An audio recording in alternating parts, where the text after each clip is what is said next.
Herkese merhaba. Visper olarak hızlı tüketim ve perakende sektöründeki dijital dönüşümü sektör uzmanlarıyla birlikte değerlendirdiğimiz Retail programımıza hoş geldiniz. Bugün yayınımızda hızlı tüketim ve perakende sektörünün oldukça önemli bir ismini misafir ediyoruz. Koç Holding'in bünyesinde Tat, SEK gibi markaları barındıran önemli şirketlerinden birisi olan Tat Gıda'nın genel müdürü Arzu Aslan Kesimer bizimle birlikte. Arzu Hanım hoş geldiniz. Hoş bulduk, merhaba. Merhabalar. Sektörün tecrübeli yöneticilerinden biri olarak eminim bugün değerli görüşlerinizden yararlanıyor olacağız. Sizin de bildiğiniz gibi Türkiye'nin ve dünyanın yaşamakta olduğu bu zorlu süreçte Koç Holding ve Inventram yüksek teknolojiye verdiği önemli yine bir göstergesi olarak Vispera'nın Seri A yatırımcısı oldu. Bu bizim için önemli bir şey. Çünkü yüksek teknolojiyi kullanıyor olmak, teknolojiyi iyi bir şekilde kullanıyor olmak şirketlere ciddi rekabetçi ve verimlilik avantajları sağlıyor. Fazla vakit kaybetmeden ben sorularıma izninizle geçmek istiyorum. Sağlık krizine ve bunun tetiklediği ekonomik belirsizliğe şirketiniz nasıl tepki verdi? Şirket içi süreçlerinizde, iş yapış şekillerinizde kalıcı ve geçici ne gibi değişimler görüyorsunuz? Çok teşekkürler Gökhan Bey. Öncelikle Vispera'yı ve Inventram'ı böyle bir işbirliği yaptığı için kutluyorum. Çünkü bütün bu yatırımlar zaman içinde dönüp bizler gibi reel sektörde çalışanlara hizmet etmeye başlıyorlar. O yüzden heyecanla bekliyorum o yatırımların sonucunda çıkacak olan ürünleri. Çok teşekkürler. Faydalı olacağına inanıyorum sektör için. Çok teşekkürler, sağ olun. 11 Mart'ta hayatımız epey değişti. Özellikle gıdacılar için. İlk etapta bir şaşkınlık yaşadık. Birkaç gün şaşkındık. Biz salı, çarşamba, perşembe o günler şaşkın geçti ama sonra gıdacı olduğumuz için hemen uyum sağlamak zorunda kaldık. Çünkü toplumun en temel ihtiyaçlarından biriydi. En az sağlık kadar önemliydi. Çünkü gıda güvenliğiyle ilgili insanların aklında soru işareti olmaya başladığı zaman panik yaşanıyor. Zaten ilk tepkisi de hane halkının marketlere koşarak stok yapmak oldu. Oldukça önemli artışlar oldu o sırada satışlarda. Bir panik alımları oldu diyeyim. Bir borsadaki gibi insanlar koşup evlerine panik alım yapıp stok yaptılar. Onun etkilerini hala yaşıyoruz. Çünkü bugünlere geldiğimizde o stok etkisi azaldı. Artık normal alışverişlerini yapıyorlar. Çünkü o ilk günlerde hepimiz neyi sorguladık? Acaba gıda arzı güvenli olacak mı? Gıdaya ulaşabilecek miyiz? Marketler açık olacak mı? Perakende noktaları açık olacak mı? Gıdayı üretenler açık olacak mı diye endişe yaşadılar. Çok doğal bir endişe bu. Dünyanın her yerinde de böyle oldu. Türkiye özel bir şey olmadı. Tabii o bizi bir anda yoğun bir iş ortamına itti. Bir yandan dedik ki şirketimizin tat ve düzey toplamında Tat Gıda'nın altında Tat ve SEK markaları var. Düzey pazarlamada da ki ben oranın yönetim kurulu üyesiyim. Düzey pazarlamada hem Tat ve SEK markalarının dağıtımını yapıyor hem de birçok büyük markanın dağıtımını yapıyor. Dardanel gibi, Ferrero gibi, Pringles gibi. Dolayısıyla dedik ki bir dakika evet burada böyle bir kriz yaşanıyor. Bir pandemi var, hastalık var ama bizim çalışmamız gerekecek. Dolayısıyla biz hayatımıza devam edeceğiz. Hatta eskisinden daha yoğun çalışacağız. Onu anladık. Sonra bütün tedbirleri almakla ilgili eskisi gibi uzun toplantılar, aralıklı uzun toplantılar yerine sık sık çok toplantılar yapmaya başladık. Bu değişti hayatımızda. Hani o agile olmaktan hep bahsediyoruz ya, çevik oluruz. Mecburen çevik olduk. Çeviklik başlamış oldu. Dolayısıyla daha kısa kararların alındığı, uzun uzun sunumların yapılmadığı, sunumların hazırlanmadığı ama hızlı hızlı konuşmalarla tık tık tık kararların alındığı ve uygulandığı enteresan bir döneme geçtik. En uzun toplantımız 30 dakika sürsün. Kapatalım, hemen hayatı takip edelim, dönelim bir 30 dakika daha konuşalım dedik. Seyahatte geçen vakitleri kullandık, yolda geçen vakitleri kullandık ve dedik ki şirketin %80'i mecburen fabrikalarda ve sahada çalışmaya devam edecek ama bütün önlemleri alacak. Önce sağlık, önce hijyen. %20'si de evinden çalışacak, teknolojiyi kullanacak dedik ve öyle bir enteresan bir sürece başladık ama en temel değişiklik işte bu zamanı kullanmak, öncelikleri iyi tespit etmek. Hani o hep eğitimlerini alıyoruz ya, o eğitimlerin uygulamasını yapma fırsatı bulduk Gökhan Bey. Güzel, çok hızlı bir şekilde bu arada aksiyon almışsınız. Çünkü 11 Mart hemen hemen resmi tedbirlerin birazcık daha öncesindeki bir döneme denk geliyor. Bu da bu döneme hızlı tepki veren şirketlerden birisi olduğunuz anlamına geliyor. Buna çok mecbur kaldık. İyi ki de öyle yaptık. Çünkü tüketici bunun kıymetini biliyor. Evet. Ben hep söylüyorum, şimdi bu dönemde iyi hizmet veren şirketler ki çok var. Gıdadaki aslında pek çok şirket bu anlamda rüştünü ispat etti. Özellikle kurumsal olanlar, hazırlıklı olanlar. Bu dönemde tüketiciyle beraber olanlar bu dönem sonrasında da tüketiciyle beraber olabilecekler. Onun için bu dönemdeki iş yapış şeklimiz bize marka olarak da güç kazandırdı diye düşünüyorum. Doğru. Bir yandan işte adımız da zaten hızlı tüketim malları sektörü. Hızlı olmak da bizim doğamızda var. gıdayı, yani biraz görev bildik aslında. O kadar kolay bir şey değildi. Bakın bugün daha rahat konuşabiliyoruz ama o gün için benim ekibimdeki bir saha görevlisine, bir dağıtımcıya devam ediyorsun dağıtım yapmaya, devam ediyorsun kanallara gitmeye, Evet. devam ediyorsun fabrikaya gitmeye. Yani bizler böyle bir kısım işte daha böyle finans, daha evden yapılabilecek işler, evden yapılmaya çekilirken Evet. benim arkadaşlarım gene her sabah saat 7'de servise binip işlerine gitmek bu kadar kolay bir duygu değildi. Benim için de zor bir duyguydu. Doğru. Onlara işe gidelim demek benim için de zor bir duyguydu. Ama sonra ne oldu? Böyle dönemlerde ekiplerin içinden çok güçlü liderler çıkıyor. Doğru. Çok kişi liderlik etti ve bir sürü o fabrikadaki üretimle ilgili, sahadaki dağıtımla ilgili tedbir açıkladı. Arkadaşlarımıza hemen eğitimler verdiler. Hı hı. Hem ekipmanları sağladılar. Ateş ölçümleri çok hızlı, en hızlı belki biz başladı. O kadar ciddi ve sıkı tedbirler aldık ki, o kadar sıkı literatür takip ettik ki ve daha önemlisi hep söylüyorum ekipteki arkadaşlarıma da onlara çok teşekkür ediyorum. Çünkü onlar da uyum sağladılar. Siz yönetici olarak, kamu kurumu olarak, devlet olarak bir sürü şey açıklayabilirsiniz. Doğru. Öğrenici benchmark yaparsınız, şöyle bir liste açıklarsınız. Bunları yaparsanız hastalıktan korunacağız. Ama sizin toplumunuz, sizin şirketteki ekibiniz, sizin aileniz ona uyum sağlamıyorsa hiçbir sonuç elde edemezsiniz. O yüzden ben en çok ekip arkadaşlarıma teşekkür ediyorum. 1800 kişi birden buna uyum sağladı. Hiçbiri de ya bunu niye yapıyoruz, yapmasak diye, ki çok ağır geldi ilk başta o tedbirler. Zor geldi, böyle Robocop gibi kıyafetlerle dağıtım yaptık biz. Tabii. Fakat buna uyum sağladılar. Dolayısıyla biz şirket olarak uyum testinden de geçmiş olduk. Zor zamanları, hani o simülasyon yerine gerçeğini keşke bu şekilde yaşamasaydık ama yaşadık. Buna uyum sağladık. Bundan sonra da herhalde daha hızlı olmayı öğrendik.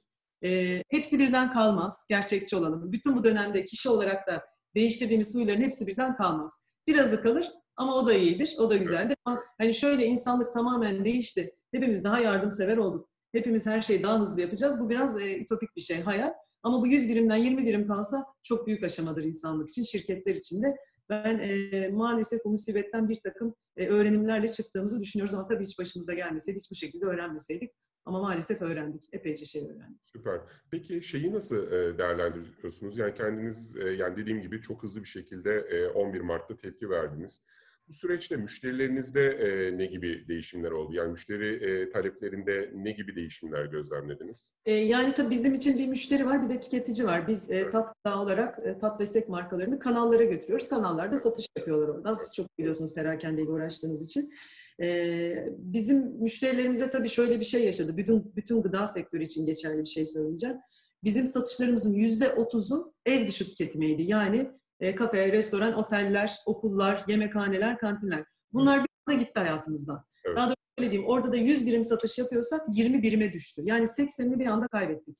Bu çok ciddi bir şey. Doğru. Benim şirketim için SEK, bütün kahve zincirlerinde SEK'in ürünleri vardır. Benim şirketim SEK'te, SEK markasında %30'u ev dışı tüketime gidiyordu. Tat markasında %10 ila 15'i. Dolayısıyla ben bunu yönetebildim. Oralara sattığım bütün ürünleri ne oldu müşterilerimde? Benim bu kahve zincirlerine verdiğim ürünleri ben ulusal zincirlerde, indirim marketlerinde satabilme fırsatı buldum. Böyle bir işbirliği yaptık. Dedim ki bakın ben bunları burada satamıyorum. Büyük bir israf olur bunlar satılmazsa. Bunları gelin burada satalım. Oldu. Tüketici dolayısıyla o bizim kahve zincirinde sattığımız ürünleri indirim marketlerinde veya ulusal zincirlerden ulaşmış oldu. Burada böyle bir çevikliği müşterilerim benimle paylaşmış oldu. Orada bir işbirliği yapmış olduk. Devamlı olacağını da umuyorum o işbirliğinin. Öte yandan diğer müşterilerimiz de ulusal zincirlerde talep 5 kat. İlk etapta 5-6 kat arttı. Yani salça ilk etapta 5-6 kat sattı. Bir stok yapıldı. Kuru gıda aynı şekilde, balığı aynı şekilde, Pringles bile aynı şekilde stok yapıldı. O dönemde de lojistiğe çok iş düştü. Sadece bizim lojistiğimize değil, müşterilerimizin de lojistik ekiplerine. Onlar herkesten çok çalıştılar. Hani hep gıdacılar diyoruz ama burada lojistik diye çok büyük bir parça var. Onlara hizmet edenler var, şoförler var, sevkiyat elemanları var. Onlar gerçekten 4-5 katı çalışarak, mesaili çalışarak, herkesten çok çalışarak o ürünleri ve o izdihamda raflara koymayı başardılar. Şimdi daha tüketiciye doğru gelirsem bunlar kanallar. Bu arada ev dışı tüketimde açılmayla beraber o 100 birim 20 birime düştüm dedim ya, 30-35'e çıktı. Yavaş yavaş geliyor ama bazı şirketleri fevkalade etkiledi. Çünkü bende %30'luk payı ama öyle şirketler var ki sadece bu sektöre çalışıyorlar. Sadece ev dışı tüketim için mal yapıyorlar. Onlar için gerçekten nakit akışı, işletme sermayesi anlamında zor günler başladı. Şu anda da devam ediyor. Kısa zamanda umuyorum açılmayla beraber o yaralarını saracaklar. Bizler de sektör dernekleri olarak elimizden geldiği kadar destek olmaya çalışıyoruz o şirketler ama zor. Herkes için zor. Çok atik olmak, çok çevik olmak gerekiyor. Tüketiciye geçersem, hane halkına geçersem bir stok yaptılar. Şimdi o stoklardan yiyorlar. Dolayısıyla normalize olmuş durumda. tüketim alışkanlığı olarak biraz daha kısa raf ömürlü ürünlerden uzun raf ömürlü ürünlere kayış var. Çünkü emin olamıyor. Günlük süt alayım ama ya yarın markete gidemezsem deyip böyle biraz daha uzun ömürlü süte doğru kayış var. Ama müdavimleri bırakmıyorlar. Ne yapıp edip her gün markete gidiyorlar, günlük sütlerini alıyorlar. Öyle bir davranış değişikliği var ama onun ben geri döneceğini düşünüyorum o davranışında. Orta vadede kalıcı olmaz diye düşünüyorum. Bir de umuyorum, aslında bu biraz ummak, biraz daha kurumsal şirketlere, kurumsal markalara, tüketici nezdinde güvenin artacağını tahmin ediyorum. Çünkü sürdürülebilir olmanın ne kadar önemli olduğunu gördük. Hayat her zaman doğal bir akışta olmuyor. Başımıza böyle şeyler gelebiliyor. Onlar olduğunda da sevdiği markalara raftan ulaşabiliyor olmasının bir anlamı olduğunu düşünüyorum. Güvenin, sürekliliğin, kurumsallığın bu dönemde değer kazandığını, bu krizin çıkışında da inşallah en kısa zamanda büyük ve kurumsal markalara iltifatın ve teveccühün artacağını umuyorum. Süper. Çok güzel bilgiler verdiniz. Şimdi biraz da bütün bunları yaparken teknolojiyi nasıl kullanıyorsunuz? Biraz da o tarafta sorularım olacak. Yani daha iyi hizmet üretebilmek için teknolojiden nasıl yararlanıyorsunuz? Covid sonrasında teknoloji kullanımında, yani Covid öncesi ve Covid sonrasını bir miktar karşılaştırdığınızda teknoloji kullanımını nasıl görüyorsunuz? Bu konuda hem de süreçlerinizi bu teknoloji kullanımının nasıl değiştireceğini düşünüyorsunuz? Bu konuda da görüşlerinizi alabilirsek çok sevinirim. Biz tabii uzaktan çalışmayla ilgili her türlü hazırlığımız hep vardı, Evet. olası diye. Ama 100 birim kapasiteniz varsa biz bunun 5 birimini kullanıyorduk. Fabrikalarımızda uzaktan toplantı yapıyorduk, seyahat zamanından tasarruf etmek için, üretime daha fazla zaman ayırmak için. Evet. Ama o 100 birimin 100'ünü de kullanıyoruz. Öyle bir faydası oldu. Kullanabildiğimizi gördük. Teknolojiyle ilgili hazır bulunmanın ne kadar önemli olduğunu gördük aslında. Eğer bulunmasaydık biz bu ürünleri raflara ulaştıramazdık ve tüketici nezdinde epeyce puan kaybederdik. Uzaklaşmış olurduk dolaplarından, evlerinden. Ama teknolojiyle ilgili çalışmaların vakitlice yapılması böyle kriz zamanlarında çok şirketleri ileriye götüren bir şey. Nitekim hazırlıklı olmayan şirketler zorluklar yaşadılar ama bu sadece bir uzaktan bağlanma meselesi değil tabii. Bu en basit kısım aslında. Dünyanın her yerinde yapılabilen kısım. Esas konu bu değil. Esas konu fabrikalarımızda ve dağıtımda yarattığımız teknolojilerin daha verimli kullanılması oldu. Biz Koç Holding'in dijital dönüşüm projesi kapsamında son 3-4 yılda çok yoğun bir şekilde dijital dönüşüme yatırım yaptık aslında. Özellikle fabrikalarımızda robotik teknolojilerin kullanılması, AR'ın kullanılması, VR'ın kullanılması gibi, sensörlerin kullanılması gibi. Onların hepsini bu dönemde çok yoğun ve verimli bir şekilde kullanma şansımız oldu. Zaten biz halka açık bir şirketiz. İş sonuçlarımızı da birinci çeyreği açıkladık. Gayet iyi geçti, iyi çıktı sonuçlarımız.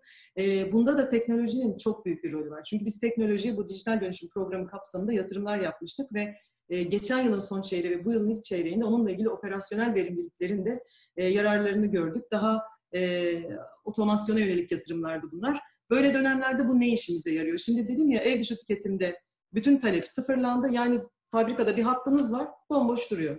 Sıfır, bir talep yok. Öbür tarafta perakende yönelik bir hattınız var, hane halkına yönelik daha küçük porsiyonların oldu. Orada da 2-3 katı talep var. Eğer otomasyonla bezenmemiş olsanız, eğer teknolojiyi iyi kullanmasanız, mühendisliği iyi kullanmazsanız, sistemleri iyi kullanmazsanız, oradaki o planlamaları yapmak da gerçekten o kadar da kolay değil. Orada ciddi bir üretim planlaması, ciddi bir teknoloji var. Hatların otomasyonun yüksek olmasının verdiği bir hız var. Dolayısıyla o talebi karşılayabildik. Yoksa zor bir şey. Bir hattınızda hiçbir iş yokken öbür hattınızda vardiyalı çalışıp daha fazla ürün üretmek oldukça zorlu. Teknolojiye yaptığımız yatırımlar sayesinde, insanın teknolojiyi kullanmasıyla ilgili eğitime yaptığımız yatırımlar sayesinde oldukça bu dönemi rahat geçirdik. Bazen teknolojiyle ilgili diyoruz ya bugün bu işimizi böyle yapıyoruz. Buna ne gerek var? Sizin de şu anda üzerinde çalıştığınız teknolojileri diyoruz ki bizim merchandiser'larımız, bizim ekiplerimiz zaten gidip görüyorlar orada. Ama işte öyle değil. O merchandiser'ları her zaman o rafa gönderemeyebiliriz. O zaman teknolojiye fazlasıyla ihtiyacımız olacak. O yüzden bugünden de Vispera'nın yaptığı, Inventra'nın yaptığı bu yatırımlar çok değerli. Bugün başka türlü bir şekilde onu kapatıyor olabiliriz. Ama yarın başka bir ortamda o kadar çok ihtiyacımız olacak ki o yüzden gönlünüze sağlık bir yandan da. Çok teşekkürler. Yani şimdi sizin üretim yaptığınız alanlara baktığımızda, yani daha doğrusu yani tarım alanında ne kadar siz mahsul alınabileceği ile ilgili bazı tahminler yapmanız gerekiyor ki buna dayalı üretim tahminleri, gelir gider tahminleri veya her türlü planlamayı yapabilirsiniz. Endüstri 4.0 kapsamında akıllı tarım birçok şirket tarafından kullanılıyor. Bu yenilikçi teknolojilerde siz neredesiniz, neler yapıyorsunuz? Belki bu alanda da sizden bir şeyler duymak isteriz. Gökhan Bey, şöyle, bu akıllı tarımla ilgili sağ olun sorduğunuz için, o kadar çok konuşma var ki Evet. e, e, daha doğrusu şöyle 2016-2017 yılında böyle yoğun bir şekilde bize bir sürü şirket geldi ve bir sürü şey anlattı. Dediler ki siz domates tarımı yapıyorsunuz. Biz de işte sulamayla ilgili bir şey yapıyoruz. Bir başkası geldi dedi ki biz uyduda işte görüntü işleme, uydudan bir görüntü alıyoruz, görüntü işleme yapıyoruz. Bir başkası dedi ki biz sensörle ilgili bir şey yapıyoruz. Herkes bir şey söyledi ve o kadar çok sayıda şirket dinledik ki bir maraton yaptık. Dedik ki her salı günü gelsin. İsteyen istediği kadar bize tarımla ilgili ne kadar akıllı tarım uygulaması Evet. varsa, dijital yenilik varsa anlatsın. Dinledik. Sonra gördük ki herkes bir yerde bir şey uygulamış. Birisi sulamayla ilgili bir şey denemiş, birisi sensörü denemiş, birisi feromon tuzaklar kurmuş, kamerayla görüntülü işleme yapmış, birisi uydudan bir şeyi görüntülemiş. Herkes bir şey yapmış. Dedik ki biz madem tatız ve bu sektörde öncülerden biriyiz, 50 yıldır da bu işi yapıyoruz. O zaman biz bu şirketleri bir araya getirelim. Biz 10 tane şirketi bir araya getirdik. Hiç daha önce bir arada proje yapmamış 10 tane şirketi. 6 tanesi büyük şirket, bir kısmı dünya çapında, bir kısmı Koç grubu şirketi. 4 tanesi de startup. Daha önce bu konuyla ilgili denemeler yapmış ama şöyle doğru düzgün bir alanda deneme yapamamış şirketti. Biz o 10 şirketle 2017 yılında bir pilot çalışma başlattık. Dedik ki bizim burada bir deneme tarlamız var. Gelin buyurun Mustafa Kemal Paşa'da biz bu şeyi deneyelim, hep beraber olun. Birbirinizin yaptığı işlerin sonuçlarını görün. Sezonun başından sonuna deneyelim. Denedik. Ve çok iyi de sonuçlar aldık. Şahane işbirlikleri ortaya çıktı. Sonrasında biraz büyüterek devam ettik. Şimdi 2020'ye geldiğimizde 4. yılımızda biz 2100 dekara yakın alanda dijital tarım yapmak üzere TİGEM arazilerini ihale yoluyla kiraladık. Gene bu şirketlerle beraber işbirliği içinde baştan sona dijital teknolojileri kullanarak tarım yapacağız. Şimdi geçen seneki dijital tarımla ilgili bunu niye yapıyorsunuz derseniz biz Koç topluluğu olarak, Koç topluluğu şirketinin bir kuruluşu olarak çiftçi olmaya heveslenmiyoruz aslında. Çiftçi olmayacağız. O 2000 dekarı şunun için ekliyoruz ki o sadece bizim ihtiyacımızın %5'ine denk geliyor. Çok büyük bir şey. Örnek olmak için yapıyoruz. Çünkü biz hep diyoruz ya hep beraber herkes kırsalda dursun, çiftçiliğe devam etsin. Çiftçiliğe devam edecek ama şimdi 4. nesiller gelmeye başladı. Hani 3. nesil de yaptı ama 4. nesil yapacak bu işi. Çocuklar şehre gelip okuyorlar ve burada kalmak istiyorlar, geri dönmek istemiyorlar. Oysa çiftçilik de en az mühendislik kadar, hatta belki mühendisler çiftçi olmalı zaten, en az tıp kadar, en az yöneticilik kadar çok değerli ve kıymetli bir meslek. Bu böyle 50 yaşından sonra romantik olsun diye gidip yapacağımız bir iş değil. Bu baştan çocuklarımızın özenmesi gereken bir iş. Benim çocuğum da baştan birinci günden ben çiftçi olacağım desin. Ama onu demesi için bu konvansiyonel yöntemlerle yaptıramayız. Bizim çocuklarımız gibi tarlada saatlerce dolaşmazlar. Dolayısıyla dedik ki biz bunu dijital yollarla yaparsak, akıllı tarımla yaparsak çocuklarımız da buna heveslenir, çocuklarımız da bunu yapar. Nitekim geçen sene bizim tarlaları, bizim mühendis ekibimizdeki çok gençler, 25-35 yaş aralığındalar gittim. Drone kullanıyorlar. Tarlayı gezeceklerini artık, bütün o tarlayı arşınlayacaklarını drone'u veriyorlar. Oradan kamera görüntüleriyle nerede üründe hasar var, verimi ne kadar etkiler, dolayısıyla planlamayı nasıl yapmalıyız hepsini görüyorlar. Sonra da onu rapor haline getiriyorlar. Yani o çocuk dronları uçururkenki sevinci, mühendis arkadaşlarım, evet. Çocuk diyor 25-35 yaş aralığındalar. O kadar yani ilk defa onları o kadar coşkulu, sevinçli, bir kere teknolojiyi kullanıyorlar, bir kere yeni bir şey kullanıyorlar ve gene toprakla beraberler. Toprak zaten bir kere başlarsanız mümkün değil, sizi bırakmıyor. Yani o domates tarlasına giren artık bir daha çıkamaz. Aynen. Hepsini birden yaptıkları için şimdi mesela bizim üniversitelerden çiftçiliğe veya işte gıdada çalışmaya özendirmemiz çok daha kolaylaştı. Çünkü diyoruz ki bakın biz dijital tarım yapıyoruz burada. Bakın işin içinde görüntü işleme var, sensör teknolojisi var. Bir yandan da sosyal sorumluluk tarafında bu 4. yılımıza geldik. Şimdi 3. yılda ne öğrendik?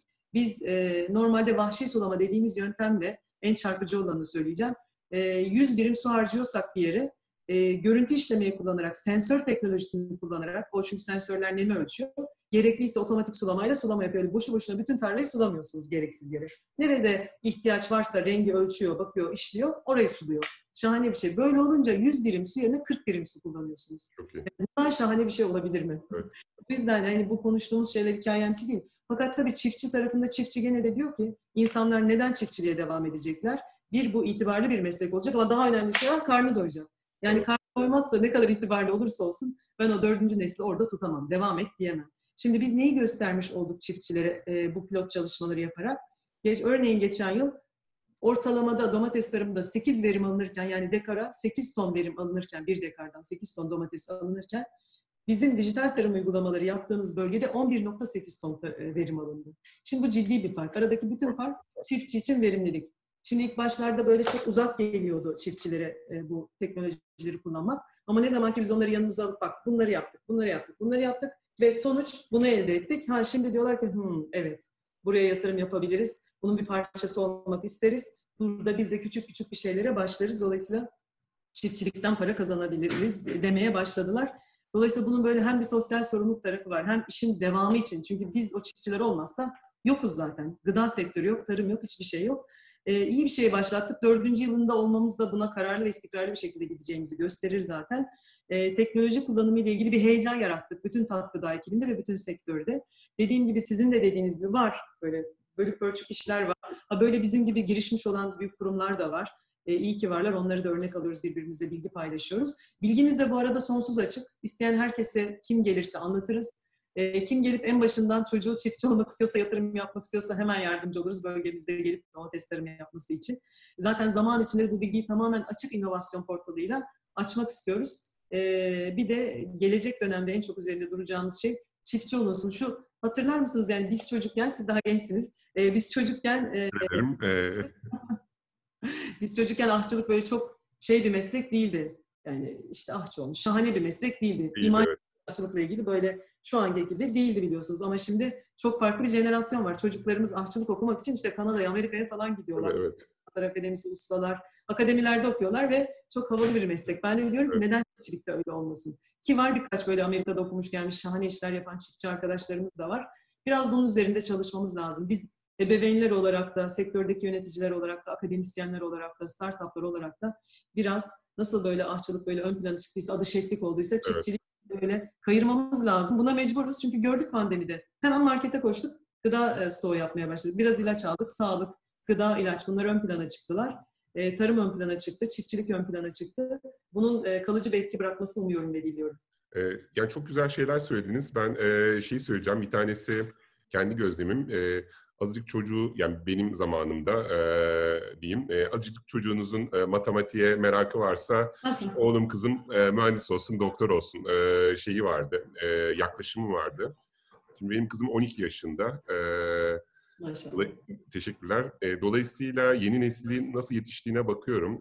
Kariyer planlamasını daha erken yaştan başlatıyorlar ve yani çocuklar daha çok eğilimlerine daha çok bakılıp daha farklı alanlarda kendilerini yönlendirebiliyorlar.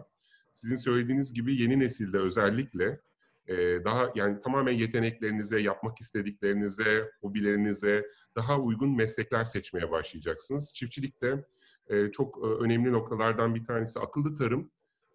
Verimlilikle ve Endüstri 4.0'la beraber geliyor. Verimlilik de her şeyin anahtarı. Yani bir şeyi yaptığınızda maksimum verim üretebiliyor olmanız lazım. O yüzden Endüstri 4.0 ve akıllı tarımla sizin yaptığınız şeyler bir alanda, bir birim alanda daha fazla sonuç elde etmeye olanak sağlıyor. Bu nedenle yani verdiğiniz örnekler çok güzel, çok başarılı. Ben hani ülke adına da kendim adına da teşekkür etmek istiyorum. Çok sağ olun, çok teşekkürler. Çok keyifli bir sohbet oldu. Gelecek gerçekten tarımda. Evet. Ekonomiyi büyüten bir sektör. Artı orada var olmak çok önemli çünkü gıda arzı, gıda güvenliği çok önemli toplum için. Dünya nüfusu da hızla artarken üzerinde durmamız gereken bir konu. Bir yandan da şunu da ekleyeyim. Ben World Economic Forum'a katıldım 2 yıl önce. Gerçekten ana konu buydu. Dünyanın çeşitli yerlerinden, işte Afrika'dan, Amerika'dan, Kanada'dan bizler de katıldık, gittik. O kadar çok konuşmacı vardı ki dijital tarım, Endüstri 4.0 ama tarımla ilişkilendirilmiş halde. Çünkü bu dönemde bir de neyi yaşadık hep beraber? Tarım işçileri nasıl mobil olacaklar diye hep beraber bir panik yaşadık.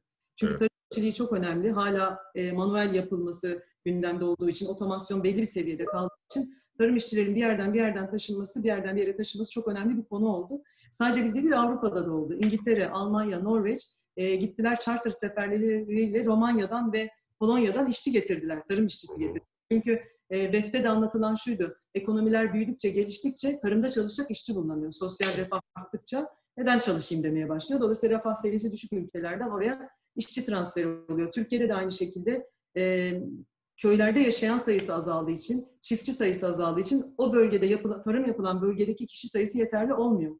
Dolayısıyla başka illerden tarım işçileri geliyor. Bu dönemde ne kadar endişelendik hep beraber, hem sektör olarak, bireyler olarak, acaba bu tarım işçileri gidecekler mi, ekim dikim yapılacak mı, hasat yapılacak mı diye. Ama neyse ki Tarım Bakanlığı çok proaktif davrandı. Sektör dernekleriyle çok sıkı görüşmeler yaptı. Çok fikir aldılar sağ olsunlar ve hemen tedbirleri açıklayıp özel araçlarla tarım işçilerini özellikle Güneydoğu Anadolu'dan Ege bölgesine, Güney Marmara'ya getirdiler. Ama bu dönem böyle yapabildik, halledebildik. Zaman içinde çok farklı krizlerle karşılaşabiliriz. Hiç taşıyamayabiliriz insanları. Otomasyon o yüzden de çok önemli. O yüzden de dönüşüm çok önemli. Akıllı tarım ve endüstri 4.0 gelecekte çok büyük yer kapsıyor. Aynen öyle. Arzu Hanım, yayınımıza katılarak gerçekten bizleri çok mutlu ettiniz. Çok güzel bilgiler verdiniz. Çok teşekkür ediyorum öncelikle. Eminim bundan sonraki süreçte de Tat Gıda ve temsil ettiği markaları Türkiye'de bu konuştuklarımız çerçevesinde yine öncü projelerde görmek istiyoruz ya da görmeyi umut ediyoruz. Tekrar çok teşekkür ediyorum. Çok teşekkürler.